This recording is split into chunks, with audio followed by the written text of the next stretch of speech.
नमस्कार दोस्तों, स्वागत है आपके अपने यूट्यूब चैनल रीडिंग लवर्स पर। दोस्तों, आज की जो वीडियो इसमें हम करने वाले हैं, आपका हरियाणा में जो टीचर एलिजिबिलिटी जो टेस्ट है टीएसटी पीएचटी या पीआरटी वाला, जिसके आगे अप्रैल में होने की संभावना है, तो आपके एग्जाम के लिए महत्वपूर्ण क्वेश्चन आज की वीडियो में हम यहाँ पर करने वाले हैं। जिसमें सबसे पहले हमने आपके बाल विकास एवं शिक्षा शास्त्र जैसे महत्वपूर्ण क्वेश्चनों को लिया है और उसके बाद में आपके अन्य जो सब्जेक्ट है उससे महत्वपूर्ण क्वेश्चन हम करेंगे। तो जिसमें हमारा यहाँ पर पहला क्वेश्चन है, पूर्व आग्रही किशोर या फिर किशोरी अपने किसके प्रति कठोर होंगे? समस्या के, जीवन शैली, वास्तविकता या फिर संप्रदाय के प्रति। तो किसके प्रति कठोर होंगे? और जो ऑप्शन ए में यहाँ पर दिया गया है, मतलब किसके? समस्या के। अब जो यहाँ पर ये पूर्व आग्रह जो है ये क्या है? इसका तात्पर्य है किसी कार्य, व्यवस्था, ज्ञान या व्यक्ति आदि के विषय में पहले से बनी हुई कोई विशेष धारणा तथा उसका पालन करना होता है। तो इस प्रकार से पूर्वग्रही किशोर या फिर किशोरी अपनी समस्याओं के प्रति कठोर होते हैं। अगला क्वेश्चन है हमारा यहाँ पर, मनोलैंगिक विकास में जो सुप्त अवस्था, इसका वर्ष अंतराल माना गया है। तो 2 से 5 वर्ष का, 18 से 20, 6 से यौवन तक का या फिर 20 से 22 वर्षों का। तो मनोलैंगिक विकास में सुप्त अवस्था का वर्ष अंतराल संबंधित है। अब इसमें अगर हम देखें तो यहाँ पर हमारा जो आंसर है ऑप्शन बी वाला माना गया है। तो कितना माना गया है? ये 6 से यौवन तक का। अब जो ये मनोलैंगिक जो यहाँ पर आया है, ये सिद्धांत दिया था। अब सिद्धांत किन के द्वारा दिया गया था? सिगमंड जो फ्रायड है, सिगमंड फ्रायड, तो इनके द्वारा ये दिया गया था। तो इस विकास के सिद्धांत के अनुसार सुप्त अवस्था का जो वर्ष अंतराल है ये 6 वर्ष से किशोर अवस्था मतलब यौवन तक का माना गया है। अगला क्वेश्चन है, निम्न में से किस स्तर में बच्चे अपने समकक्षी वर्ग के सक्रिय सदस्य बन जाते हैं? किशोरावस्था में, वयस्क में, प्राक बाल्यावस्था में या फिर बाल्यावस्था में। तो किस स्तर में बच्चे अपने समकक्षी वर्ग के सक्रिय सदस्य बन जाते हैं? तो ये बन जाते हैं किशोर अवस्था में। अब किशोरावस्था को भी 2 भागों में बांटा गया है। तो ये 9 से 12 वाली जो अवस्था है इसको कह देते हैं पूर्व सक्रियात्मक अवस्था। तो इसमें बच्चे अपने समकक्ष जो वर्ग है इसके सक्रिय सदस्य बनेंगे। किशोरावस्था में भी जो ये पूर्व वाला जो आ जाता है 9 से 12 का। नेक्स्ट आ जाता है, विकास के किस काल को अत्यधिक दबाव और तनाव का काल कहा गया है? अत्यधिक दबाव और तनाव का काल, किशोर अवस्था, मध्य अवस्था, प्रौढ़ अवस्था या फिर वृद्ध अवस्था को अत्यधिक दबाव और तनाव का काल।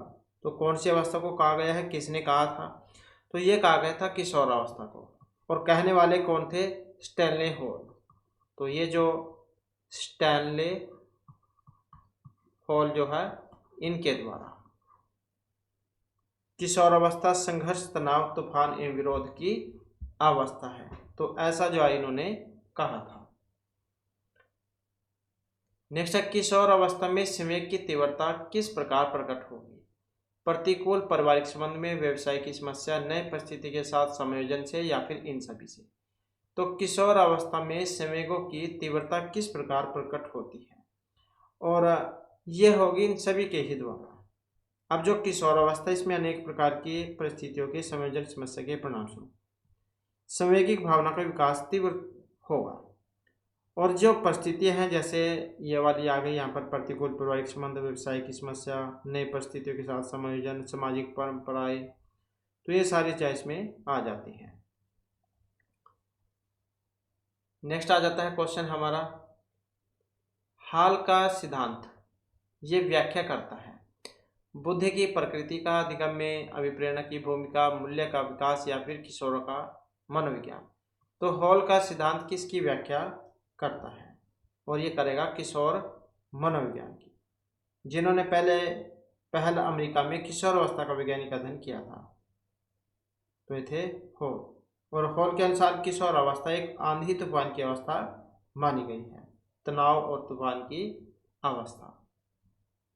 नेक्स्ट है क्वेश्चन हमारा, सोच द्वारा सीखने का सिद्धांत। अब सोच के द्वारा सीखने का जो यहाँ पर प्रतिपादन जो किया था, ये इनमें से किन के द्वारा किया गया था? और तो ये थॉर्नडाइक है, कोलर है, पावलोव है या फिर वुडवर्थ है। और एग्जाम की दृष्टि से जो यहाँ पर ये महत्वपूर्ण क्वेश्चन है। तो ये थे इसमें ऑप्शन बी वाले जो कॉलर है।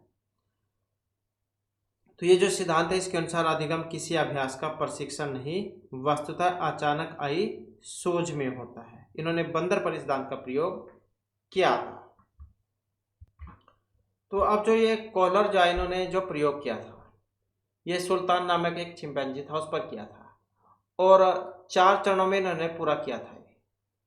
जिसमें जो पहला जो चरण था, सबसे पहले सुल्तान को पिंजरे में बंद कर दिया गया और उसमें एक डंडा भी रख दिया गया, बाहर केले रख दिए गए। सुल्तान ने केले प्राप्त करने के लिए प्रयत्न किया, लेकिन असफल रहा और थक कर बैठ गया। अचानक उसने पास में पड़ा डंडा उठाया और उसके द्वारा केले प्राप्त कर लिए गए। फिर जो दूसरा चरण था, इस चरण में पिंजरे में 2 ऐसे डंडे रखे गए थे जिनको जोड़कर एक बनाया जा सकता था, और केले इतनी दूरी पर रखे गए थे कि एक डंडे से न प्राप्त हो सके। तो सुल्तान ने अनेक प्रयत्न के पश्चात दोनों डंडों को जोड़ लिया और केले प्राप्त कर लिए थे। तीसरे चरण की बात करें तो इसमें केले पिंजरे की छत से लटका दिए गए थे और पिंजरे में एक संदूक भी रख दिया गया था। तो अनेक प्रयत्न करने के पश्चात सुल्तान ने संदूक पर चढ़कर केले प्राप्त कर लिए थे। चौथे चरण की बात करें तो इस पिंजरे में 2 संदूक रखे गए। केले को इतनी ऊंचाई पर लटकाया गया कि वह एक संदूक की सहायता से उसे प्राप्त न कर पाए। सुल्तान ने बहुत अथक प्रयत्न किए, लेकिन केले प्राप्त नहीं कर पाया। तो बाद में उसने एक संदूक को दूसरे के ऊपर रखा और केले प्राप्त कर लिए। तो ऐसे जो इन्होंने 4 प्रयोग ये किए थे। तो सूझ के द्वारा सीखने का जो प्रयोग है कॉलर जो है इनके द्वारा किया गया था। तो ये आप याद रखिएगा। यहाँ पर अगला क्वेश्चन है संबंध प्रतिक्रिया का सिद्धांत। पावलोव ने ये किया था बिल्ली, बंदर, कुत्ता या चूहा। तो ये जो है इन्होंने किस पर किया था ये, और ये किया था इन्होंने कुत्ते पर। तो पावलोव के द्वारा अधिगम की क्लासिकी अनुबंधन का प्रतिपादन किया था। क्लासिकी अनुबंधन का सिद्धांत भी इसको कह देते हैं। कुत्ते पर इन्होंने किया था, और बिल्ली पर थॉर्नडाइक ने किया था, और चूहे पर ये स्किनर जो है इन्होंने किया था, और बंदर पर कॉलर वर्दिमर कोफा कॉलर जो इन्होंने किया था, ये जो कि हमने ऊपर क्वेश्चन में जो किया अभी। नेक्स्ट आ जाता है इनमें से कौन सा सीखने का एक नियम नहीं है? तत्परता का, प्रभाव का, तनाव का या अभ्यास का नियम। तो सीखने का यहाँ पर एक नियम नहीं है। कौन से वाला? ये वाला। तो ये नियम नहीं है। अब यहाँ पर जो है 3 मुख्य और 5 गौण नियम बतलाए गए थे।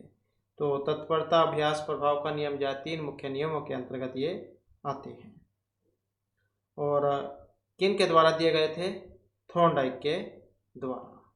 3 मुख्य 5 गौण नियम। नेक्स्ट है क्रिया प्रसूत अनुकूलन का सिद्धांत। यह प्रतिपादन किया था पावलोव, स्किनर, थॉर्नडाइक या फिर कोहलर ने।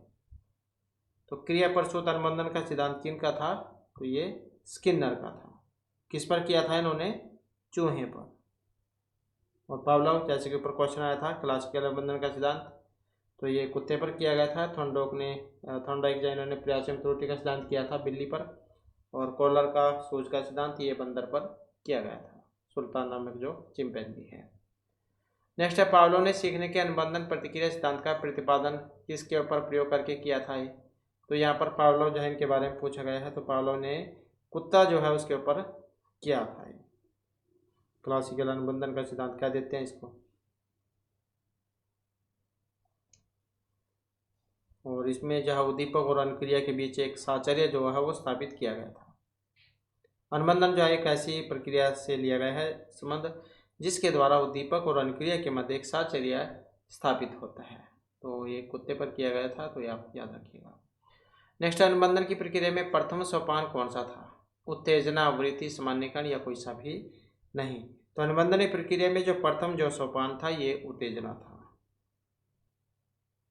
और यही उत्तेजना पहले किसी विशेष अनुक्रिया के साथ लगी रहती है और अंत में वह व्यवहार का कारण बन जाती है। नेक्स्ट है सीखने का प्राथमिक मूलभूत नियम।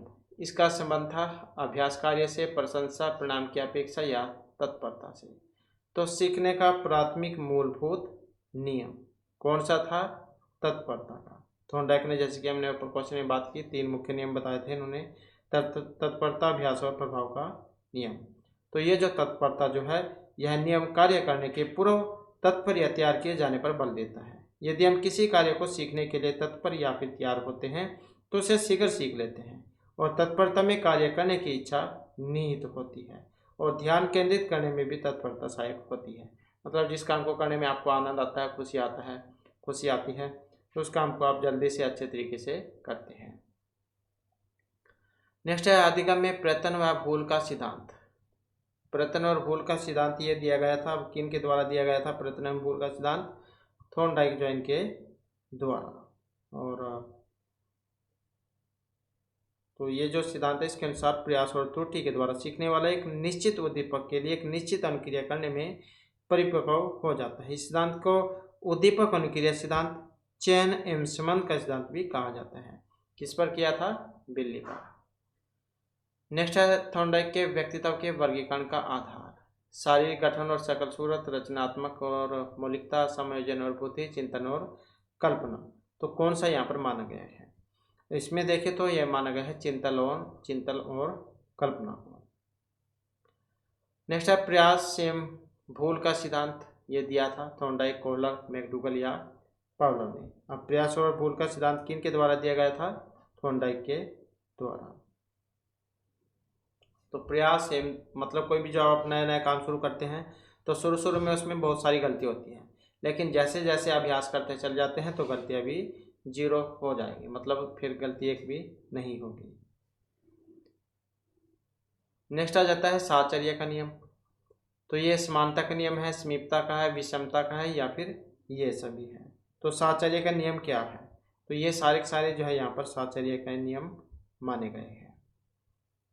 नेक्स्ट आ जाता है अधिगम में प्रभाव का नियम दिया था। पावलोव ने, वाटसन, स्किनर या फिर थॉर्नडाइक ने। अब किसने दिया था अधिगम में प्रभाव का नियम? अब ये दिया गया था थॉर्नडाइक के द्वारा। तत्परता, प्रभाव, अभ्यास का नियम, ये 3 थे इसमें। नेक्स्ट है प्रयत्न और भूल के सिद्धांत का प्रतिपादन किया था। अब इसका प्रतिपादन किन के द्वारा किया गया था? थॉर्नडाइक के द्वारा। तो जो ऑप्शन सी में दिया गया है यहाँ पर। कब किया था? 1898 में बिल्ली पर। नेक्स्ट है अधिगम के प्राथमिक नियमों में से एक है अभिवृत्ति, प्रभाव, समानता, साहचर्य, अंतरण का नियम। तो अधिगम का जो प्राथमिक नियम है इसमें कौन सा है? तो ये वाला आ जाएगा प्रभाव का नियम। नेक्स्ट है हमारा क्वेश्चन, थॉर्नडाइक का सिद्धांत कौन सी श्रेणी में आता है? व्यवहारात्मक में, संज्ञानात्मक, मनोविश्लेषणात्मक या फिर किसी में भी नहीं। तो थॉर्नडाइक का सिद्धांत कौन सी श्रेणी में आता है? और ये आएगा व्यवहारात्मक सिद्धांत में। तो इन्होंने सीखने की जो व्याख्या है ये व्यवहारवादी सिद्धांत के अनुकूल की थी और ये प्रयास और त्रुटि वाला सिद्धांत दिया था इन्होंने, फिर ये बिल्ली के ऊपर प्रयोग किया था। अगला क्वेश्चन आ जाता है स्पीयरमैन। 1904 के अनुसार तर्क करने की क्षमता और समस्या समाधान करने की क्षमता कहलाती है। तो इसको हम SG, विशिष्ट या सांस्कृतिक बुद्धि, तो इसे हम क्या कहेंगे? तो क्या कहेंगे हम इसे? G कारक, जनरल फैक्टर, सामान्य योग्यता कारक कह देते हैं। और ये S फैक्टर मतलब विशिष्ट, स्पेसिफिक फैक्टर, मतलब जो ये विशिष्ट योग्यता कारक। तो ये जो जी यहाँ पर जो इसमें दिया गया है G कारक मतलब सामान्य योग्यता, जनरल फैक्टर, तो एक जन्मजात प्रतिभा कारक के रूप में माना जाता है और प्रत्येक व्यक्ति में इसकी मानसिक क्षमता अलग अलग प्रकार की होती है। तो इसलिए प्रत्येक व्यक्ति में प्रत्येक मानसिक कार्य करने की क्षमता भी निश्चित होती है। इसलिए G कारक के कारण ही तर्क करने की क्षमता और समस्या समाधान करने की क्षमता का निर्धारण होता है। नेक्स्ट हमारा क्वेश्चन है अधिगम का क्रिया प्रसूत अनुबंधन का सिद्धांत। यह दिया गया था पावलोव के द्वारा, टोलमैन, थॉर्नडाइक या फिर स्किनर जॉइन के द्वारा। तो अधिगम का जो क्रिया प्रसूत अनुबंधन का सिद्धांत है और इसका जो संबंध है स्किनर से रहेगा। तो ये जो सिद्धांत है इसके अनुसार एक ही क्रिया के बार बार करने से व्यक्ति में परिपक्वता आ जाती है और स्किनर ने इसका प्रयोग चूहे और बिल्ली पर किया था। और चूहे मतलब चूहे पर ही किया था मुख्य रूप में, आप ऐसे मानिएगा क्योंकि यही प्रसिद्ध है इनका चूहे वाला। नेक्स्ट है किस व्यवहारवादी का मानना है कि अन्य व्यवहारों की भांति भाषा भी क्रिया प्रसूत अनुबंधन के द्वारा सीखी जाती है। तो ये वाटसन, गुथरी, स्किनर या थॉर्नडाइक, तो किन का मानना था? और ये मानना था स्किनर का। तो ये अमेरिकी मनोवैज्ञानिक है BF स्किनर। इनकी पुस्तक थी the behaviour of organism, the behaviour of organism. तो इसमें सीखने के सिद्धांत का प्रतिपादन किया गया था और ये सिद्धांत क्रिया प्रसूत अनुबंधन का सिद्धांत था। और इस सिद्धांत के अनुसार ही क्रिया को बार बार करने पर परिपक्वता आ जाती है और इसी प्रकार से भाषा का विकास भी हो जाता है और आसानी से सीखा जा सकता है। अगला क्वेश्चन आ जाता है, अभिकर्मित अधिगम का प्रत्यय दिया था हल ने, थॉर्नडाइक ने, स्किनर ने या फिर वाटसन ने। तो अभिकर्मी योजित अधिगम का प्रत्यय अब ये दिया गया था यहाँ पर, और किन के द्वारा? स्किनर के द्वारा।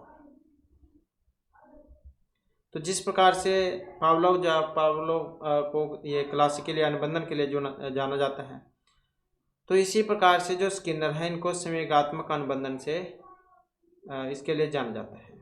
मतलब क्रिया प्रसूत अनुबंधन का सिद्धांत था इनका। या तो संवेगात्मक अनुबंधन आपको देखने को मिलेगा या क्रिया प्रसूत अनुबंधन का, तो बात एक ही है। इसे क्या देते हैं? संवेगात्मक अनुबंधन को क्रिया प्रसूत अनुबंधन का सिद्धांत। तो ये स्किनर का था।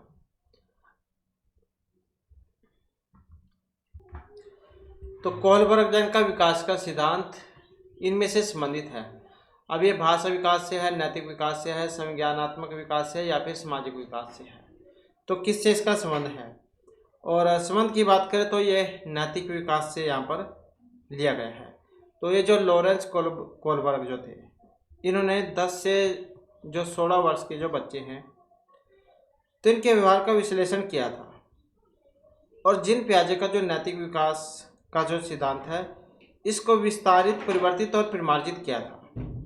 तो कोहलबर्ग ने नैतिक विकास के सिद्धांत में 3 प्रमुख जो स्तर हैं उनका माना था, जैसे पूर्व परंपरागत स्तर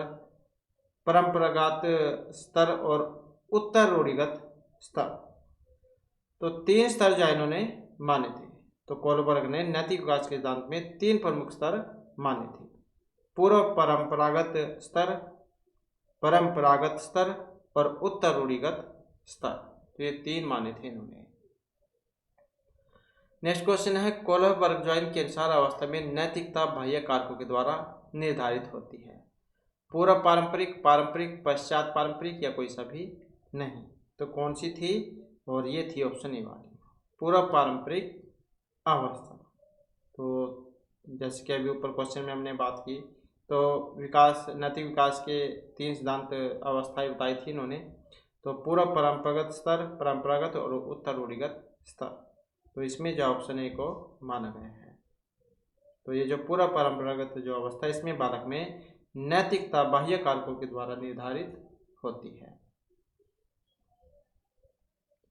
अगला क्वेश्चन आ जाता है, अंतर्दृष्टि द्वारा सीखने के सिद्धांत में कोहलर जॉइनों ने प्रयोग किया था अंतर्दृष्टि सोच का सिद्धांत। तो वर्दिमर कोहलर जॉइन का था ये।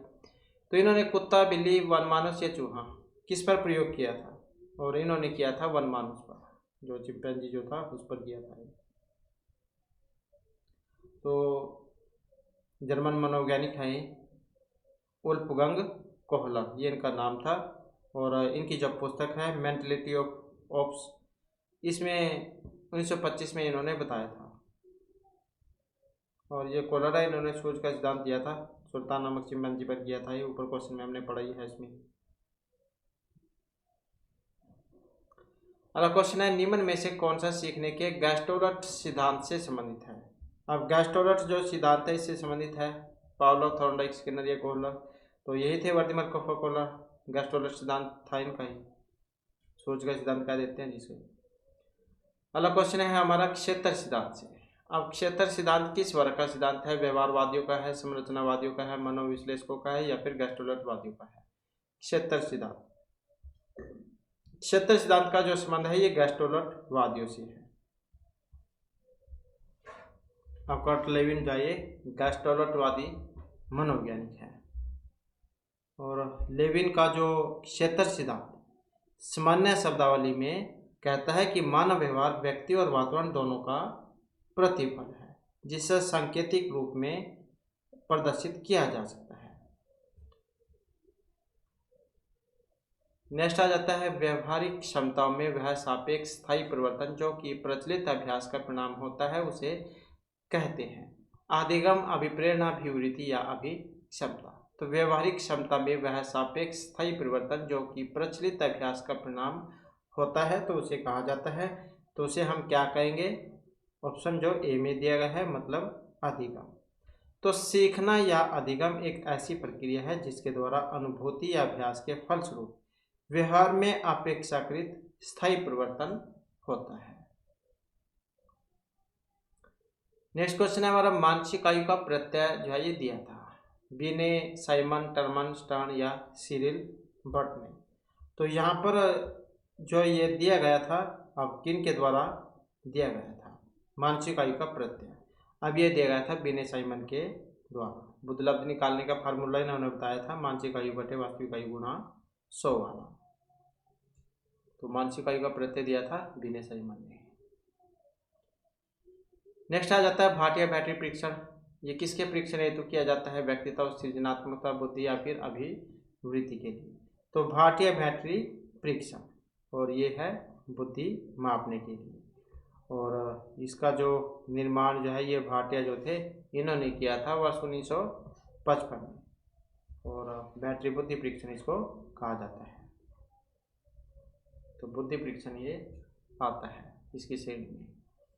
नेक्स्ट है, बुद्धि एवं सृजनात्मकता में किस प्रकार का सहसंबंध पाया गया है? बुद्धि एवं सृजनात्मकता में तो इसमें धनात्मक है, ऋणात्मक है, शून्य है या ये सभी है। तो इसमें कौन से आ जाते हैं? तो बुद्धि एवं सृजनात्मकता में, और इसमें जो है माना गया है धनात्मक, क्योंकि बुद्धि और सृजनात्मकता जो है ये दो अलग अलग घटक है। फिर भी इन दोनों घटकों को धनात्मक संबंधों के द्वारा जोड़ा जाता है। बुद्धि का स्तर बढ़ने पर सृजनात्मकता में वृद्धि होगी और घटने पर कमी। अगला क्वेश्चन है, औसत बुद्धि वाले बालकों की जो बुद्धि लब्धि है वो किसके बीच में होगी? 50 से 59, 70 से 89, 110, 129, 90, 109। तो जो औसत वाले जो होते हैं ये माने गए हैं सामान्य बुद्धि वाले। तो ये 90, 109 जो है 90, 110 हो या 109 हो तो ये सामान्य श्रेणी में आते हैं। और ये 111 से 120 वाले जो हैं ये तीव्र बुद्धि में आते हैं। 121 से ऊपर के जो होते हैं 121 से 130 तक के वो प्रखर बुद्धि में आते हैं। और 130 से ऊपर के जो वो प्रतिभाशाली में आते हैं। और ये 81-90 वाले ये मंद बुद्धि में आते हैं। 81-90 वाले मंद बुद्धि में। और ये 70-80 वाले ये अल्प बुद्धि में। और ये 71 से कम वाले जड़ बुद्धि में। तो औसत वाले 90, 110 वाले आते हैं। 90, 109 हो, 10 हो। नेक्स्ट आ जाता है क्वेश्चन हमारा, मनोवैज्ञानिक चयन के अनुसार बुद्धि ये सीखने की क्षमता है, अमूर्त चिंतन की योग्यता है, दोनों है या कोई सा भी नहीं है? तो मनोवैज्ञानिक ज्ञान के अनुसार बुद्धि क्या है? और इसको माना गया है सीखने की क्षमता और अमूर्त चिंतन की योग्यता और समायोजन करने की योग्यता। तो ये जो फ्री मैन जो है इन्होंने बुद्धि को विश्लेषित करके इसके 3 रूप बतलाए थे, मतलब 3 रूपों में इनको परिभाषित किया था। अमूर्त चिंतन की योग्यता, सीखने की योग्यता और समायोजन करने की योग्यता।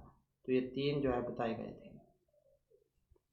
अगला क्वेश्चन है, चेस तथा कार्ड को किस में बांटा गया है, किस में वर्गीकृत किया गया है? लड़ाई वाले खेल है, बौद्धिक खेल है, गतिमान है, प्रयोगी खेल है।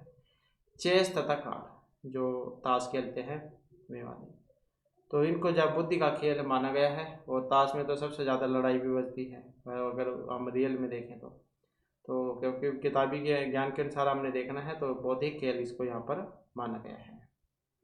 नेक्स्ट है, बुद्धि का तरल मौजिक मॉडल ये दिया था कैटल, थ्रस्टन, गिलफोर्ड या स्पीयरमैन ने। तो बुद्धि का तरल मौजिक मॉडल दिया था, अब ये दिए गए थे कैटल के द्वारा।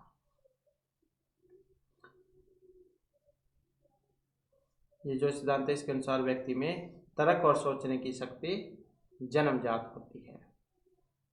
अगला क्वेश्चन है, बुद्धि लब्धि के संबंध में सही था बौद्धिक आयु में व्युत्क्रमी संबंधित है, काल अनुक्रमिक आयु में प्रत्यक्षता संबंधित है, काल अनुक्रमिक आयु में व्युत्क्रमी संबंधित है, बौद्धिक तथा काल अनुक्रमिक आयु दोनों से प्रत्यक्षता संबंधित है। तो बुद्धि लब्धि में क्या सही है? अब इसमें कौन से वाला सही है? तो इसमें जो है ऑप्शन सी वाला सही है, काल अनुक्रमिक आयु से व्युत्क्रमी संबंधित है।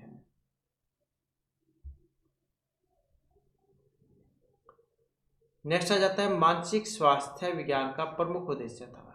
बालक के मानसिक स्वास्थ्य की रक्षा करना, कुसंयोजन का निराकरण करना, दोनों या कोई सा भी नहीं।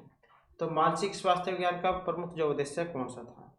तो मानसिक स्वास्थ्य का उद्देश्य था ये दोनों, बालक के मानसिक स्वास्थ्य की रक्षा करना और कुसंयोजन जो इसका निराकरण करना।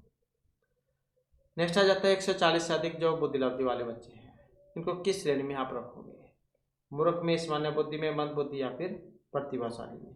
तो ये 130 प्लस जो होते हैं ये आते हैं प्रतिभाशाली में, जो ऑप्शन डी में आया है।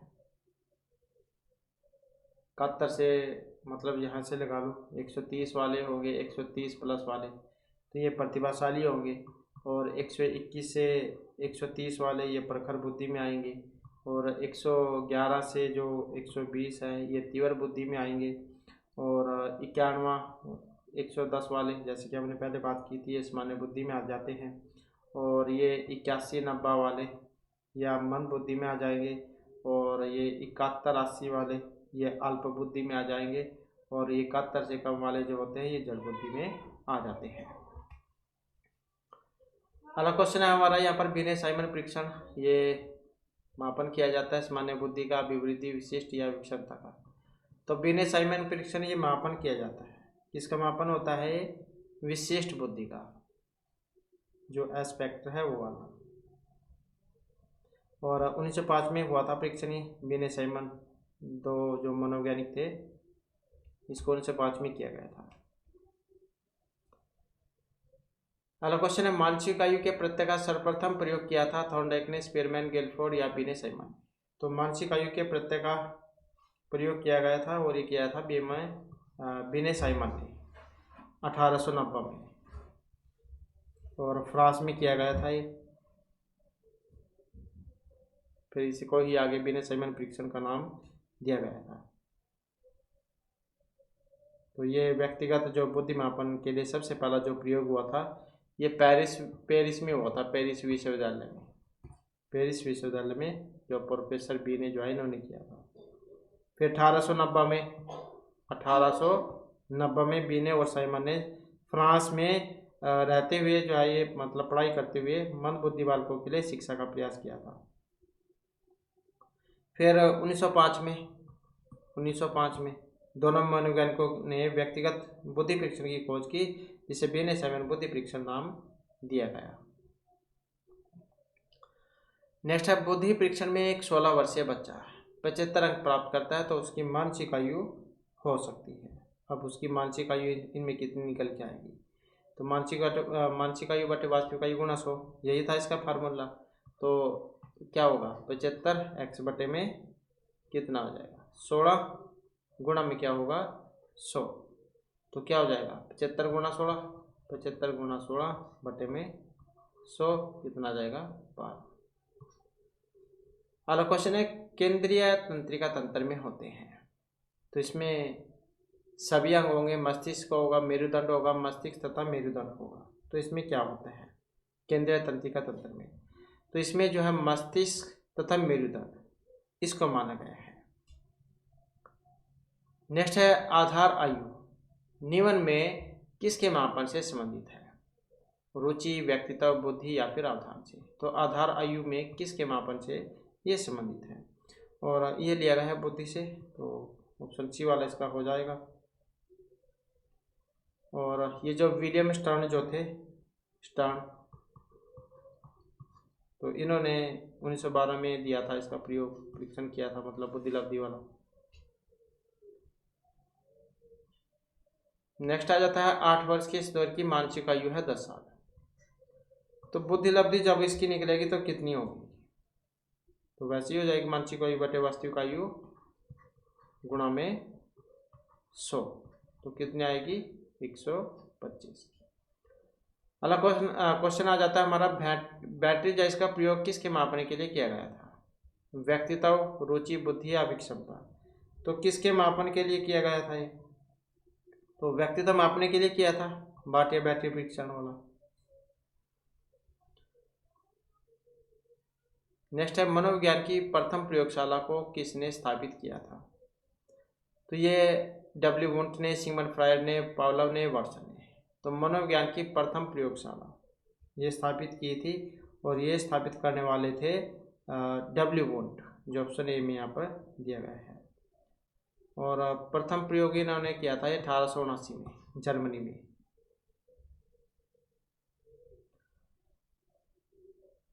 अगला क्वेश्चन है, टर्मन के अनुसार 90 से 110 बुद्धि लब्धि वाले जो बच्चे होते हैं तो उनको क्या कहा जाता है?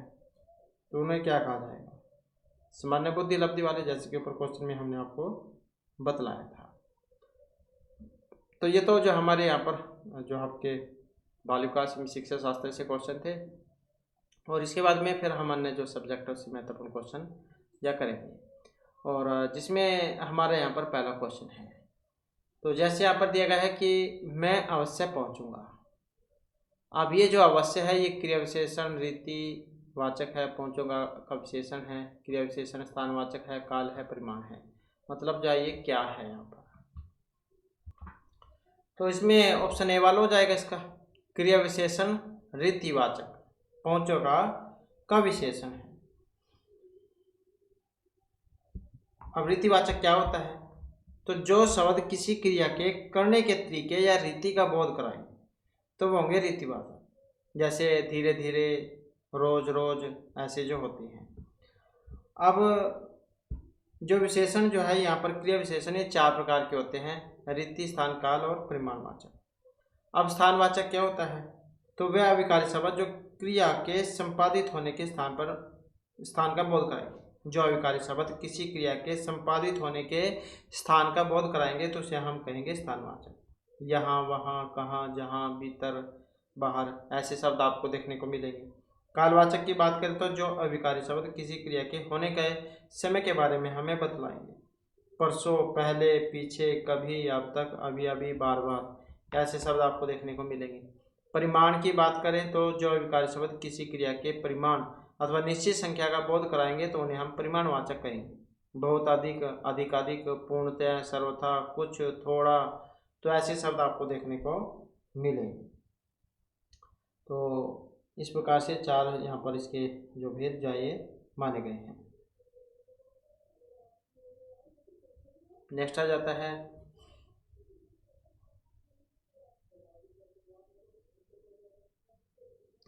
मैं पुस्तक पढ़ता हूँ। अब ये व्यक्तिवाचक संज्ञा, एक वचन और पुल्लिंग का उदाहरण है, स्त्रीलिंग है, मतलब कौन से वाला है इसमें? मैं पुस्तक पढ़ता हूँ। अब यहाँ पर जो इसमें आया है तो क्या है? ये जाति का बोध यहाँ पर करा रहा है। तो जातिवाचक संज्ञा, एक वचन और स्त्रीलिंग का उदाहरण है। तो वह शब्द जिससे किसी प्राणी, वस्तु या भाव का नाम के बारे में हमें पता चले तो उसे हम संज्ञा कहेंगे। तो इस संज्ञा के भेद की बात करें तो व्यक्तिवाचक, जातिवाचक, भाववाचक, समूहवाचक, द्रव्यवाचक, यही वाली होती है। तो यहाँ पर जो ये जातिवाचक संज्ञा है, अब क्या होता है? जिस शब्द से किसी एक जाति के सभी प्राणियों या वस्तुओं का हमें बोध होगा तो उसे कहेंगे हम जातिवाचक। लड़का, मनुष्य, पुस्तक, पहाड़। और भाववाचक तो जिन शब्दों से किसी प्राणी या पदार्थ के गुण, भाव, स्वभाव, अवस्था, इसके बारे में हमें पता लगेगा, इसका बोध होगा, उसे कहेंगे हम भाववाचक। थकान, मिठास, बुढ़ापा, गरीबी, आज़ादी, तो ये भाववाचक के उदाहरण है। और समूह की अगर हम बात करें तो जिस संज्ञा शब्द से वस्तुओं के समूह या समुदाय का हमें बोध होगा तो उसे हम समूहवाचक संज्ञा कहेंगे। व्यक्तियों का समूह, भीड़, जनता, सभा, गुच्छा, कुंज, ये समूह का बोध कराते हैं। और द्रव्य की बात करें तो जिन संज्ञा से नापतोल वाली वस्तुओं का हमें बोध होगा, तांबा, पित्तल, चावल, घी, तेल, तो ये वाले। तो इस प्रकार से संज्ञा जो है इसके 5 भेद यहाँ पर ये माने गए हैं। तो मैं पुस्तक जो है ये पुस्तक जातिवाचक के अंतर्गत आती है, और साथ में जो है इसको स्त्रीलिंग माना गया है। नेक्स्ट आ जाता है, उसने ऊंचा महल देखा। अब ये ऊंचा क्या है, गुण है, परिमाण है, संख्या है, सर्वनामिक है। उसने ऊंचा महल देखा। अब इसको क्या माना गया है, तो ये आ जाएगा विशेषण और गुणवाचक, पुल्लिंग भी है और एकवचन है। तो अभी हमने पढ़ाई है विशेषण के 4 भेद हैं, गुण, संख्या, परिमाण, सर्वनामिक। तो गुणवाचक में कौन कौन से आएंगे, इसमें सुंदर, ऊंचा, क्रूर, मोटा, ये वाले आ जाते हैं। और संख्या में क्या आएंगे, 1 2 3 4, मतलब संख्या गिनती। परिमाण में 2 किलो, 4 किलो, 5 किलो, 10 किलो, यहाँ से आ जाएंगे जो तोले जाते हैं। और सर्वनामिक में मेरी पुस्तक, वह लड़की, ये वाले आते हैं, मतलब जो संज्ञा स्थान में प्रयुक्त होते हैं सर्वनाम। तो इस प्रकार से तो यहाँ पर ये ऊंचा जो है गुण के बारे में ये बतला रहा है। तो मतलब महल जो महल की विशेषता है ऊंचा होना। नेक्स्ट है कौन आया है। अब ये सर्वनाम प्रश्न में है, पुल्लिंग में है, एकवचन में है। सर्वनाम पुरुष में है, निश्चय में है, संबंध में है। अब कौन आया है, ये किसके बारे में हमें बतला रहा है, तो किसके बारे में बतला रहा है, तो ये सर्वनाम और साथ में क्वेश्चन भी यहाँ पर किया गया है, पुल्लिंग भी है और एकवचन भी है। अब सर्वनाम जैसे सर्वनाम के कितने भेद होते हैं, 6 भेद इसके होते हैं। पुरुषवाचक, निजवाचक, निश्चयवाचक, अनिश्चयवाचक, प्रश्नवाचक और संबंधवाचक। अब पुरुषवाचक क्या होता है, तो जो सर्वनाम वक्ता मतलब बोलने वाला, श्रोता सुनने वाला, किसी अन्य व्यक्ति के लिए प्रयुक्त होगा तो उसे हम पुरुषवाचक सर्वनाम कहेंगे, जैसे कि मैं, तुम, वह, ये वाले। निजवाचक की बात करें तो जो सर्वनाम 3 पुरुष, उत्तम, मध्यम और अन्य में निजता का बोध कराएंगे तो उन्हें हम निजवाचक सर्वनाम कहेंगे। मैं खुद लिख लूंगा, तुम अपने आप चले जाना। निश्चयवाचक की बात करें तो इसे संकेत भी कह देते हैं। तो जो सर्वनाम निकट या दूर की किसी वस्तु की ओर संकेत करे तो उसे हम निश्चयवाचक सर्वनाम कहेंगे। यह लड़की, वह पुस्तक है, ये हिरण है, मतलब जिसमें पूरी पक्की जानकारी हो कि ये वाली चीज है, निश्चय हो। अनिश्चयवाचक की बात करें तो जिस सर्वनाम शब्दों के माध्यम से किसी वस्तु के संदर्भ में हमें पूर्ण निश्चितता का बोध नहीं हो, शायद बाहर कोई है, ऐसी हो। प्रश्नवाचक की बात करें तो जिस सर्वनाम से किसी प्रश्न का हमें बोध होगा, मतलब क्वेश्चन किया जाएगा, तुम कौन हो, जैसे यहाँ पर किया गया है, तुम्हें क्या चाहिए। संबंधवाचक की बात करें तो जो सर्वनाम किसी दूसरे संज्ञा या सर्वनाम से संबंध दिखलाने के लिए प्रयुक्त हो तो उन्हें हम संबंधवाचक सर्वनाम करेंगे। जो करेगा सो भरेगा। तो यहाँ पर जो इसमें आया है ये क्या है, तो सर्वनाम और क्वेश्चन यहाँ पर किया गया है, कौन आया है, तो सर्वनाम प्रश्नवाचक पुल्लिंग एकवचन का उदाहरण माना गया है। नेक्स्ट में आ जाता है जिस वाक्य में एक सरल वाक्य के अलावा अन्य उपवाक्य आश्रित हो तो वह कहलाएगा संयुक्त, साधारण, मिश्र या सरल वाक्य।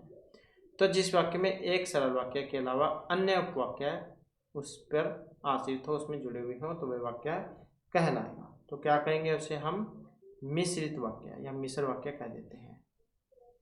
अमित ने वह घर खरीदा जो उसके चाचा का था। यह वही भारत देश है जिसे पहले सोने की चिड़िया कहा जाता था। वैसे बहुत सारे उदाहरण हैं। नेक्स्ट आ जाता है मैं मुंबई जा रहा हूँ। मेरी दादी मेरे घर आई, मैं मुंबई जा रहा हूँ। मेरे मित्र के विवाह में शामिल होने मैं मुंबई जा रहा हूँ। क्योंकि मुझे सैंडविच पसंद है, मैं मुंबई जा रहा हूँ। कुछ दूध खरीदना है, मैं मुंबई जा रहा हूँ। तो सही कौन सा आ सकता है यहाँ पर, इसमें तो वही बताना है। अब इसमें देखें तो मेरे मित्र के विवाह में शामिल होने मैं मुंबई जा रहा हूँ, तो ये वाली लाइन इसमें सही आ जाएगी। दर्शकों ने जोरों से हर्ष व्यक्त किया जब छत गिर गई, मैच जीत गए, पिता घर लौट आए, रेडी वाले खाने की चीजें बेच रहा था। तो कौन सी लाइन सही आ सकती है इसमें, तो तभी खुश होते हैं जब मैच जीत जाए। जैसे कि भारत ने 20 सीरीज ये जो मैच जो था यहाँ पर ये अब ये जीत लिया है ट्रॉफी, चैंपियंस ट्रॉफी। नेक्स्ट है निम्नलिखित वाक्य में स्थान की पूर्ति के लिए सही जो है वो आपने बताना है। बच्चों को हमेशा बताया जाता है कि बरामदे ना दौड़े, से, के लिए, में या को, तो इसमें कौन सा बनेगा, तो बच्चों को हमेशा बताया जाता है कि बरामदे में ना दौड़े। बरामदे से नहीं होता, के लिए नहीं होता, को नहीं होता। क्या आपके माता पिता ने यात्रा के लिए अनुमति दे दी है, दे सकी है, दे दिया है या दे दिए हैं, कौन सी लाइन यहाँ पर सही आ सकती है इसमें? तो क्या आपके माता पिता ने यात्रा के लिए अनुमति दे दी है? तो ऐसे ही कहते हैं हम।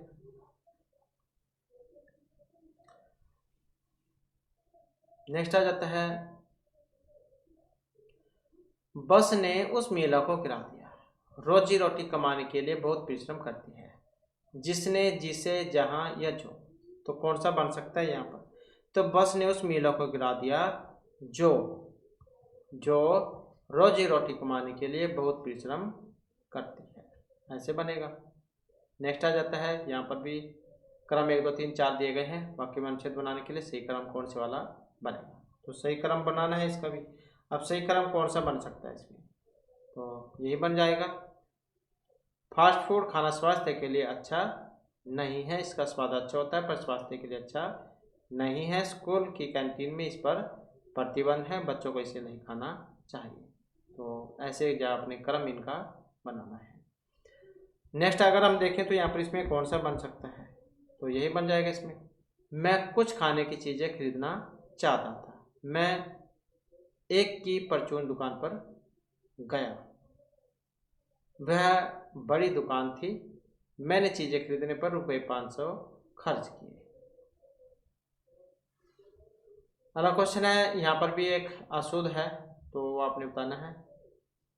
कुत्ता बिल्ली से भाग रहा है, अब इसमें कौन सा आ जाएगा? तो इसमें अगर हम देखें तो ऑप्शन या 2 वाला, मतलब बिल्ली वाला। इसमें शायद कुछ रह गया है, तो शायद इसमें कुछ रह गया है, इसको फिर देखेंगे। तो इसके बाद हमारे यहाँ पर इंग्लिश भाग जो है आ जाता है, fill in the blank with the simple और continuous present tense of the verb given in the blank. तो सिंपल कंटिन्यू वाले यहाँ पर टेंस है, तो जो सही होगा वो आपने इसमें बताना है। Don't make a noise the child now, क्या आएगा इसमें? स्लीप, ये फॉर्म लगी हुई है, शोर मत करो, बच्चा भी सो रहा है। ऐसे क्या देते हैं, शोर मत करो, तो बच्चा सो रहा है, तो मतलब आईएनजी कंटिन्यू में बन जाएगा। तो क्या बनेगा? Is sleeping. तो क्या आएगा? इज और साथ में आईएनजी जोड़ जाएगा, is sleeping. It is in July it now, तो रेन आएगा यहाँ पर, इसमें बताना है। तो जुलाई में बारिश होती है और अभी बारिश हो रही है, तो ऐसे ही बनता है इसका। तो क्या आएगा? इट रेन्स, ऐसा लग जाएगा, it rains in July, it is raining now, और अभी बरसात हो रही है। Our publisher generally Hindi but today he English. तो स्पीक की फॉर्म आपने यहाँ पर इसमें लगानी है। तो हमारे जो प्रकाशक आमतौर पर हिंदी बोलते हैं, लेकिन आज वे अंग्रेजी बोल रहे हैं, तो क्या आएगा? आवर पब्लिशर जनरली स्पीक्स, ऐसा लग जाएगा यहाँ पर, speaks Hindi but today he is speaking English. My wife and I to the cinema every Saturday. तो गो का यहाँ पर बताना है, तो मेरी पत्नी और मैं हर शनिवार को सिनेमा जाते हैं। तो क्या बनेगा इसका? अब यहाँ पर ऐसे कैसे रह जाएगा ये? My wife and I go to cinema every Saturday. His mother serve food in the kitchen at present. तो उसकी माँ इस समय रसोई में खाना बना रही है। तो कुक की बनानी है, यहाँ पर क्या आएगा? मतलब बना रही है, तो बना रही है मतलब आईएनजी, तो इज के साथ आईएनजी का प्रयोग हो जाएगा। His mother is cooking some food in the kitchen at present. He because he is hungry now. Cry का यहाँ पर बताना है, वह रो रहा है क्योंकि उसे अभी भूख लगी है। तो रो रहा है, तो क्या आ जाएगा? इज और साथ में I N G. He is crying because he is hungry now. अगला क्वेश्चन देखें तो she at the moment, read का बताना है यहाँ पर, वह इस समय पढ़ रही है, क्योंकि सी है तो सी इज ऐसी होता है, सी इज और साथ में ing, she is reading at this moment. Next है the workman, the road near our house, repair का बनाना है, यहाँ पर क्या आएगा इसमें? तो मजदूर हमारे घर के पास सड़क की मरम्मत कर रहे हैं, मतलब कंटिन्यू में है तो क्या जाएगा? इज आ जाएगा और साथ में I N. The workman is repairing the road near our house. The boys in the river, swim का बताना है, यहाँ पर क्या बनेगा इसका?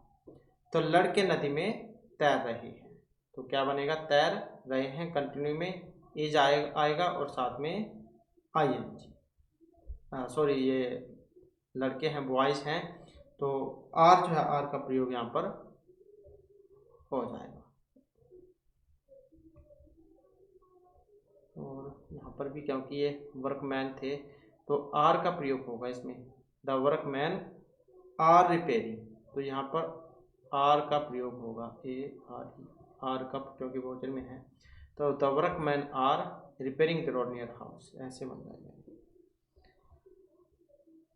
और यहाँ पर the boys are swimming in the river, ऐसे होगा।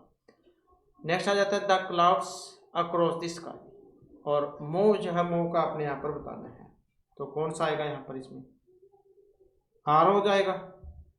बादल आकाश में चल रहे हैं, क्लाउड्स मतलब बादल, the clouds across the sky, तो क्या आ जाएगा? आर मूविंग, क्योंकि एस है तो आर और I N, are moving across the sky. He dash a newspaper now, read में क्या आएगा? वह अभी अखबार पढ़ रहा है, तो क्या आएगा? He is reading a, I N G, reading a newspaper now. My watch good time, आप कीप का बताना है, यहाँ पर क्या आएगा? मेरी घड़ी अच्छा समय रखती है, माई वॉच गुड टाइम, तो क्या आ जाएगा इसमें? माई वॉच क्या आ जाएगा? कीप्स, एस का प्रयोग यहाँ पर हो जाएगा, my watch keeps good time. Next अगर हम देखें तो फॉर्च्यून दी ब्रेव, तो फेवर का यहाँ पर बताना है, भाग्य बहादुरों का पक्ष लेता है, तो क्या आ जाएगा? फॉर्च्यून फेवर्स, एस का प्रयोग हो जाएगा, the brave. When does the college reopen, तो क्या आएगा यहाँ पर? कॉलेज कब दोबारा खुलता है, तो क्या आ जाएगा? ऐसा कि ऐसे आ जाएगा, तो यहाँ पर सेम वैसे कि आ जाएगा, कोई बदलाव नहीं होगा, रीओपन। ही डेविड कॉपरफील्ड, तो रीड का यहाँ पर बताना है, वह डेविड कॉपरफील्ड पढ़ रहा है, मतलब इज और साथ में आईएनजी का प्रयोग यहाँ पर होगा। माई ब्रदर टुमारो अराइव है, मेरा भाई कल आ रहा है, तो क्या आएगा? अब यहाँ पर अराइविंग या एस का प्रयोग होगा, तो किसका प्रयोग होगा? एस का। माई ब्रदर अराइव्स टुमारो, कल आ रहा है, तो ऐसे हो जाएगा।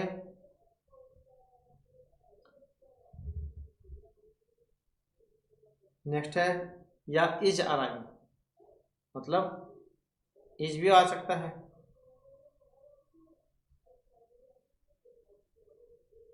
एस भी आ सकता है, या इज आईएनजी।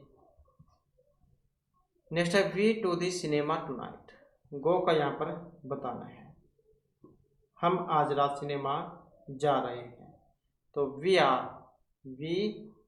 आर और going to the cinema tonight. Don't disturb me, I dash my homework do, तो मुझे परेशान मत करो, मैं अपना गृह कार्य कर रहा हूँ, तो आई है, आई के साथ एम और साथ में I N G. Don't disturb me, I am doing my homework.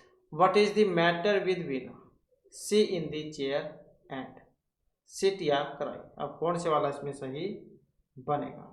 Veno को क्या हुआ? वह कुर्सी पर बैठी है और रो रही है, तो what is the matter with Veena? She is और आई एन जी आ जाएगा, she is sitting in the chair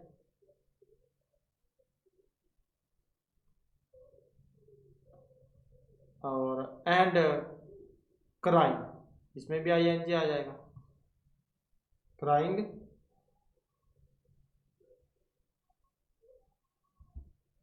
next है my dog a lot but he is no at the moment. Bark का बताना है मेरा कुत्ता भौंकता है लेकिन वह इस समय नहीं भौंक रहा है। तो क्या बन सकता है यहाँ पर, माई डॉग बार्क्स, ऐसा आ जाएगा ये lot, but he is not barking, तो यहाँ पर सिर्फ आईएनजी आ जाएगा, is not barking eight the moment.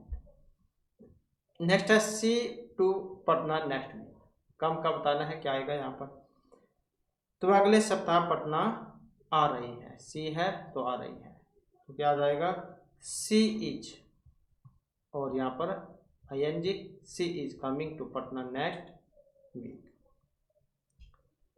A notice at the end of the road, people not go any farther, तो वार्न है यहाँ पर चेतावनी वाला, कि सड़क के अंत में एक नोटिस लोगों को आगे न जाने की चेतावनी देता है।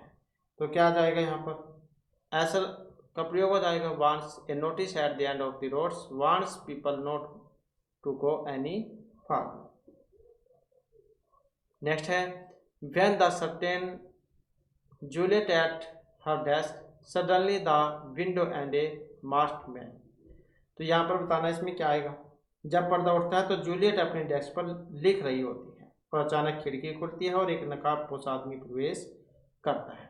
तो क्या आएगा यहाँ पर, व्हेन द कर्टेन राइज, ऐसा आ जाएगा इसमें, राइजिज उदय होता है, यहाँ पर ऐसा आ जाएगा, कर्टेन राइजिज, जूलियट क्या कर रही थी, लिख रही होती है, तो इज भी आ जाएगा और साथ में ING, is writing at her desk suddenly the window क्या आएगा, opens and a masked man,